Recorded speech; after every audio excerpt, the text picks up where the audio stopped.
May ikukuwento ako sa inyo. Isang kakaibang karanasan na hanggang ngayon ay bumabagabag pa rin sa isip ko. Ako si Carlo at ang kwentong ito ay tungkol sa isang misteryosong pangyayari na naranasan ko maraming taon na ang nakalipas. Tungkol ito sa akin at sa dati kong kaklase at kapitbahay na si Marla. Bata pa lang kami, magkakilala na kami. Magkaklase kami, magkapitbahay pa. Noong grade 3 kami, isang tanghali, pauwi kami mula sa eskwelahan.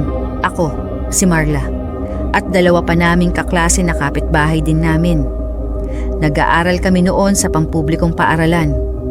Lunch break noon, at dahil wala akong baon, umuwi ako para kumain sa bahay. Sa daan pa uwi, nadaanan namin ang bahay nila Marla. Wala siyang kasama noon dahil ang kanyang mga magulang ay nasa trabaho at ang kanyang mga kapatid ay may baong pera kaya sa eskwelahan na lang sila kumain. Si Marla naman ay may baon din. Pero ng araw na iyon, umuwi siya dahil may kukunin siya sa kanilang bahay. Hintayin mo ako sa labas, Carlo. May kukunin lang ako. Pumayag ako at naupo sa terrace nila habang naghihintay. Ang bahay nila ay may second floor pero hindi masyadong mataas. Nandoon ang kanilang mga kwarto. May mga bintanang may grills. Habang nakatingin ako sa bintana, biglang may kumilos sa likod ng kurtina. May isang babae na nakasilip mula sa loob. Madumi ang kanyang hitsura, para siyang ibang tao. Bigla akong tumayo at kinilabutan. Tinawag ko si Marla. Marla! Nilingon ako ng babae. Dahan-dahan siyang tumango. Muli kong tinawag si Marla. Sandali lang! Sigaw niya mula sa loob ng bahay. Ang babae sa bintana. Suminyas siya sa akin na manahimik. Hindi ko maintindihan kung bakit, pero tumango lang ako. Bata pa ako noon.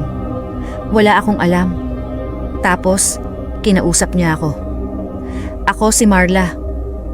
Tulungan mo akong makalabas nang hindi ako makita ng batang Marla. Nanigas ako sa takot. Hindi pwede. At bigla, lumabas si Marla mula sa bahay. Sa isang iglap, biglang sumara ng malakas ang bintana. Napatingin si Marla sa bintana, nakakasara lang.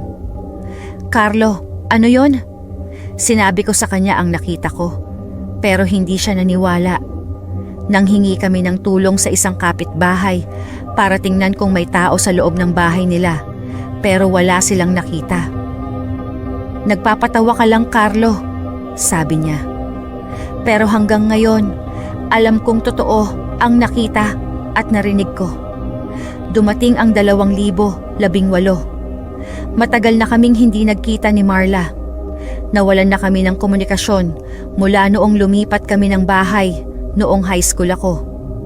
Pero isang gabi, may nakita ako sa Facebook tungkol sa kanya. Nawala si Marla.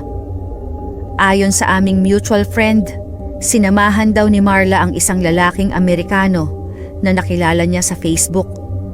Sinabi raw ng lalaki na isa siyang engineer sa Amerika at may mga itinuturo siyang teknolohiyang makabago. Akala ni Marla, swerte siya.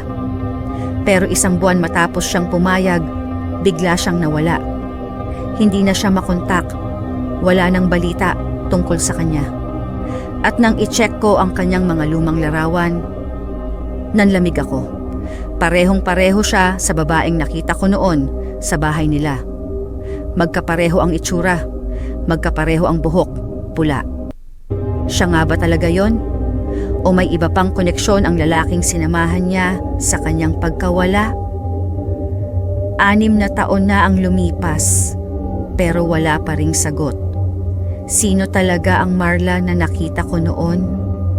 At nasaan na siya ngayon?